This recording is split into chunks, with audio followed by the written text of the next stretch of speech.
청춘톡 인터뷰 시간입니다. 그래서 여기에 앉아 계신 두 분 선남선녀 청춘께서 젊은이들이 자주 봉착할 수 있는 문제들을 가지고 한번 이렇게 대화를 해보자 해가지고 이런 시간이 마련됐습니다.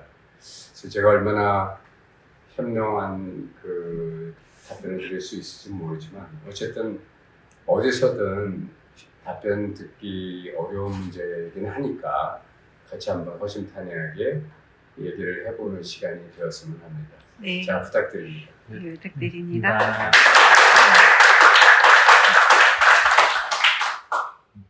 네, 제가 첫 번째 질문을 사연과 함께 읽어보도록 하겠습니다. 저는 전형적인 흙수저입니다. 막노동 하시는 아버지와 공장에 다니시는 어머니 밑에 자랐지만 두 분은 항상 일이 바빠 남매인 저와 여동생을 제대로 돌봐줄 여력이 없으셔서 초등학교의 준비물을 매번 못 챙겨가곤 했습니다. 학교 선생님께 자주 혼나고 학급에서도 가난한 거지 집안이라고 소문이나 친구들에게 따돌림을 당하며 유년 시절을 보내야 했습니다. 중고등학교에서도 학업보다 아르바이트를 해 용돈을 벌어야 했고 항상 좋은 환경에서 자란 친구들이 부러웠습니다. 부모님의 대물려온 가난이 싫어서 어떻게든 환경에서 벗어나고 싶어 고등학교 마치자마자 취업을 하여 돈벌이를 하고 있지만 한 달 생활비를 제하고는 남는 것이 얼마 없습니다. 그마저 가족들 생활비로 보태드리고 나면 저에게 아무것도 남지 않습니다. 이런 가난이 지긋지긋하고 한탄스럽습니다. 친한 동기는 부유한 집안에 태어나 얼마 전 해외 어학연수도 다녀왔지만 저는 내세울 게 아무것도 없어 절망스럽습니다. 어떻게 해야 그들보다 더 잘 살 수 있을까요? 네, 이런 사연을 담은 질문입니다. 네.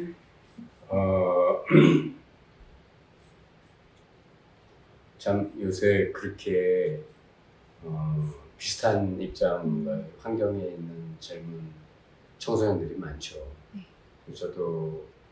저 역시도 흑수저 출신이거든요. 왜냐하면 저희 아버님이 일찍 돌아가시고 어머니가 이렇게 아버지 하시던 사업을 이어받았는데 아무것도 모르시니까 외삼촌들한테 맡겼는데 외삼촌들이 다 한마디로 이렇게 좀 말아먹은 이런 상황이 돼가지고 중학교 2학년 겨울에 저희 살던 집이 압류당하고 다 한겨울에 그냥 이불만 가지고 길로 쫓겨났어요. 그때부터 이제 소년 가정을 해야 됐죠. 왜냐면 어머니가 그때부터 이렇게 안 좋으셨으니까. 마음의 병이 오신 거죠. 그러네요. 그 남동생들한테 이렇게 어떻게 보면 좀 안 좋은 일을 당하셨으니까. 이제 그래서 이제 저도 굉장히 뭐 별일을 다 해봤죠. 뭐 왜냐면 당장 입에 풀칠은 해야 되니까 위에는 누님 계시지만 그 여고생 보고 어디 가서 뭐 하라고 할 수는 없잖아요.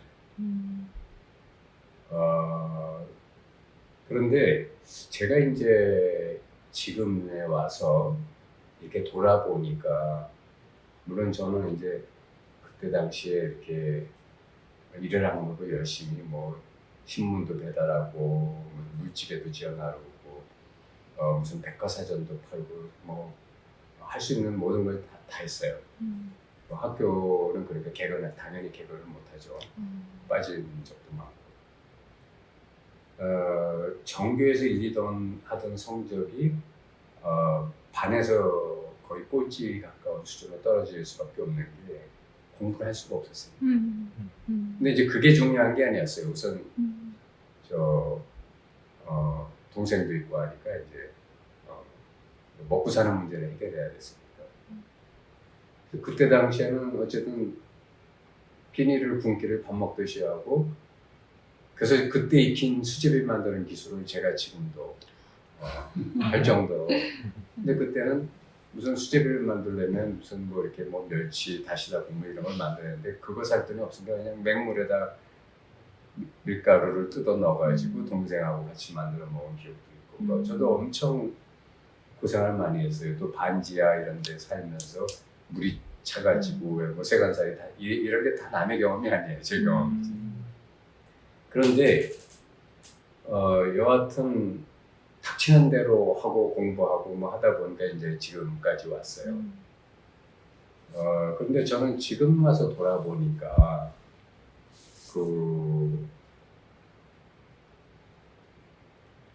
그때 당시에 저는 제가 살아오면서 자살을 2번 하려고 했거든요. 너무 앞이 안 보여서. 근데 솔직히 어머니 때문에 자살을 못했어요. 그러니까 그만큼 암담했던 거예요. 이 가난이나 여러 가지 고통의 끝이. 더더군다나 나같이 이렇게 예민한 성격에. 그런데 그러니까 저는 흑수저라기보다는 수저가 없었어요. 그 수저마저도 그죠. 근데 어쨌든 뭔가 닥치는 대로 열심히 하다 보니까 신라 같은 길이 보이고 그것도 꽉 잡고 열심히 했고 그러다 보니까 이제 지금은 그래도 나름 사회에서 성공한 사람으로 살고 있는데 제가 볼 때 저는 결국은 사람이 성공하는 방법은 생각으로 나 어떻게 하는 시간을 갖지 말라는 거예요. 생각으로 나 어떻게 해봐야 생각은 절대 답을 안 줍니다. 왜냐하면 이 생각이라는 놈은 내가 살아오면서 쌓여진 경험이 그 안에서만 놀아요. 그 안에서만 만들어지는 게 생각이에요. 그러니까 적어도 미래에 내가 어떤 좋은 경험을 하고 성공했을 때의 그 생각은 나한테는 없다고요, 지금. 네. 그죠? 네. 그런데 과거에 실패하고 흙수저의 환경이고 어려운 환경 속에서 나온 생각 가지고 해법을 만들어내려고 하면 있겠어요? 없어요. 그래서 그런 거 가지고 붙들고 실험해봤자 그런 사람한테는 희망이 안 보여요. 그래서 제가 희망이 없다? 네. 자살하고 싶다는 거예요. 저도 그렇게 살았어요. 네. 그런데 경제적으로 성공하는 길에는 제가 볼 때는 한 5가지가 있습니다. 첫 번째는 어떤 직장이든 어쨌든 들어가서 성실하게 시간은 걸리지만 차근차근히 그 직장에서 필요로 하는 인재가 돼서 차근차근히 쌓아 올라가는 길이 있어요. 네. 그 길이 적성에 맞는 사람도 있어요. 그러니까 그게 옛날에는 워낙 뭐 한국도 그렇고 일본도 그렇고 다 어려운 시대를 거쳤기 때문에 뭐 일본에 여러분 아시다시피 무슨 마쓰시다 기노스케 같은 지금 파나소닉 그룹을 만드신 그런 분들도 흑수저 출신이에요. 그래갖고 또 무슨 지금 누구야 경영의 신이라고 부르는 그 양반 누구지 지금 잘 항공 비행사도 맡아서 이렇게 뭐 2-3년 만에 이렇게 흑자로 돌려주는 그분 누구냐 뭐 그런 분들도 전부 흑수저 출신이에요. 네. 그래서 그분 같은 경우는 마쓰시다도 마쓰시다 고노스케 씨도 남의 중졸이 전부예요. 그래서 남의 회사에 남의 가게에 들어서 영업 뭐라고 그러나 사환부터 시작한 거예요.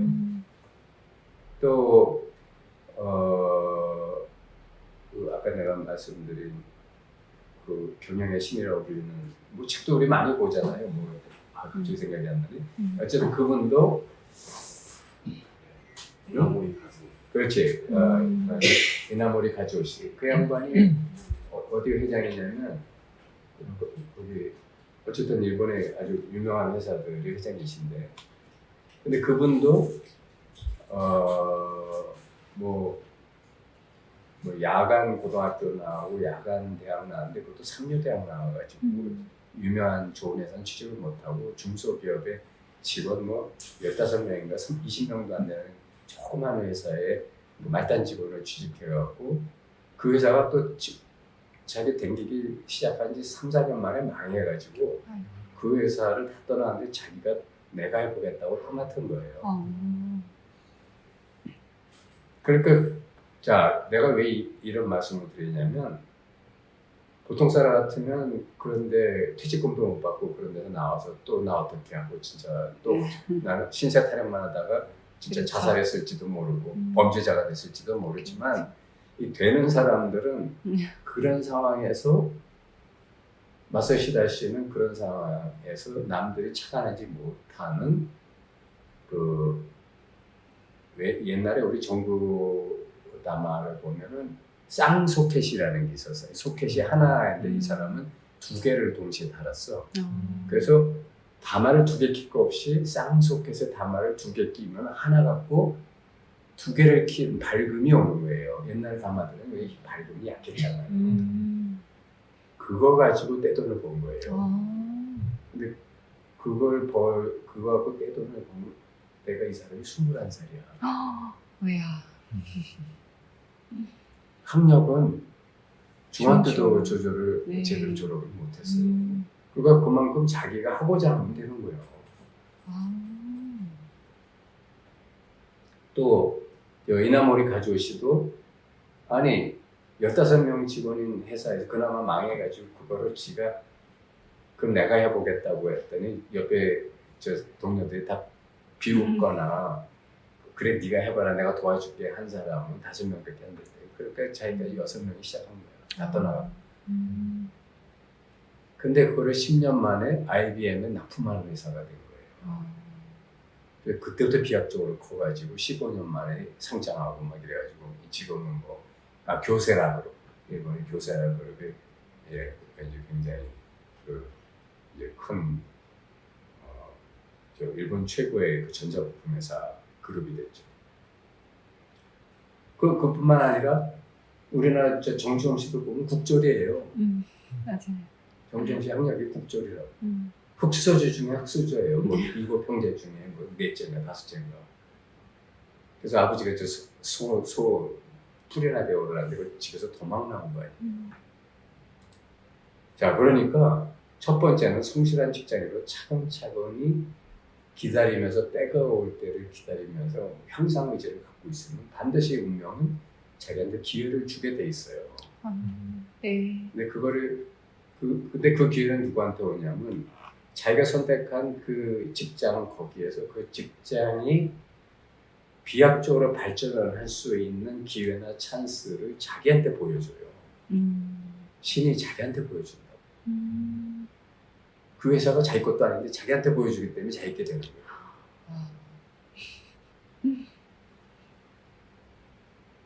그다음 두 번째로는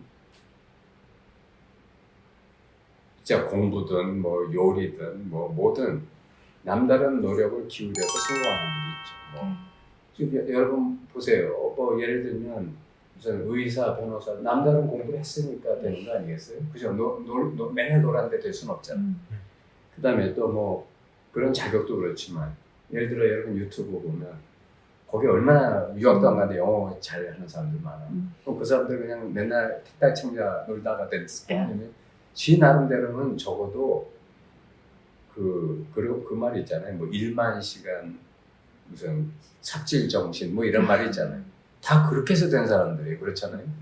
그 자기의 재능이 있는 분야에 그거를 찾아갖고 지금부터 그 분야에 가서 나이도 어리니까 그 바닥에서 굴면서 거기서 성실히 노력하면 돼요. 걱정하는 시간에 그런 데를 찾아 나서야 됩니다. 그 다음에 세 번째가 타고난 재능이나 기회를 갖고 성공하는 뭐 가수, 스포츠맨, 뭐 아니면 영화배우 뭐 이런 사람들도 있잖아요. 타고난 재능이 그냥 뭐 가서 노래하면 돈이 떼거지로 몰려오는 이명희 같은 사람도 있잖아요. 그런 재능이 있을 수도 있잖아. 자기가 뭐 춤을 잘 춘다든지 뭐 무슨 뭐 손가락에 그거 이상한 노래하면 그때 돈 들어온다는데 그런 뭐 랩인지 뭔지 그런 가수도 있잖아.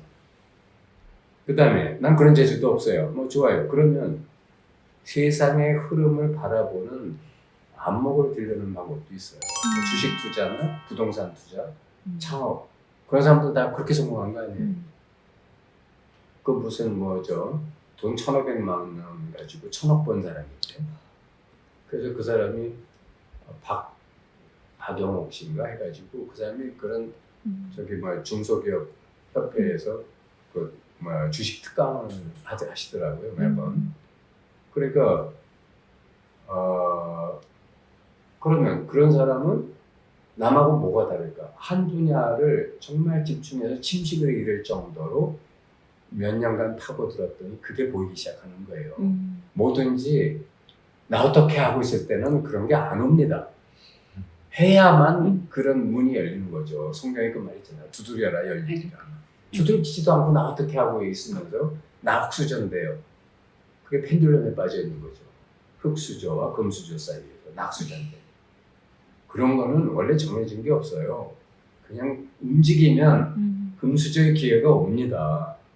움직이지 않으면서 낙수저인데 하면 뭐예요? 지 생각으로 자기를 한정하고 있잖아요. 네. 그 자꾸 그 얘기 생각하면 할수록 신세 타령하면 할수록 나는 내가 나라고 하는 신분이 돼가죠.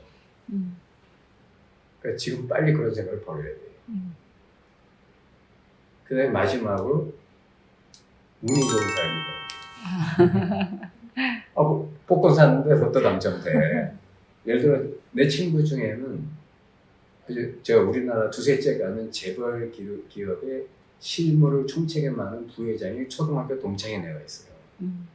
걔는 그 친구 때문에 먹고 살아요. 초등학교 동창인 애가 예를 들어 어떤 돈이 되는 기회가 있으면 그걸 자꾸 가르쳐 주니까 그렇게 운이 좋든지 이렇게 5가지가 있습니다. 네. 성실한 직장인으로 천천히 알파하거나 남다른 공부든 노력이든 해가지고 성공하거나 타고난 재능이나 기회가 있거나 세상의 흐름을 바라보는 안목을 길러가지고 투자에 성공하거나 아니면 운이 좋거나 이 5가지 중에 하나를 정하고 운이 좋기로 정하는 건 좀 어려울 거예요. 네. 어차피 그렇네요. 그 5가지 중에 하나를 자꾸 자기를 흑수저다 하고 생각해봤자 나날이 기회는 없어집니다. 그럼 왜? 그 생각이 자기 문을 닫으니까. 그 5개 중에 하나를 지금부터 열심히 노력하는 수밖에 없어요. 갈 길이 멀어? 그럼 더 열심히 뛰는 수밖에 없어요. 무슨 수가 있겠어요? 마치 그냥 이렇게 생각하시면 돼. 벌판에 홀로선 조그만 나무가 있어. 비바람 태풍이 불어. 이를 악물고 견뎌내는 거야. 견디고 견디다 보면 어떻게 돼 있어요? 어느 날 자기가 거목이 돼요. 그 수밖에 없어요. 근데 거기서 그 생각은 안 하고 견딜 생각은 안 하고 나 어떻게 하고 있으면 그걸 비바람이 바로 꺾이죠.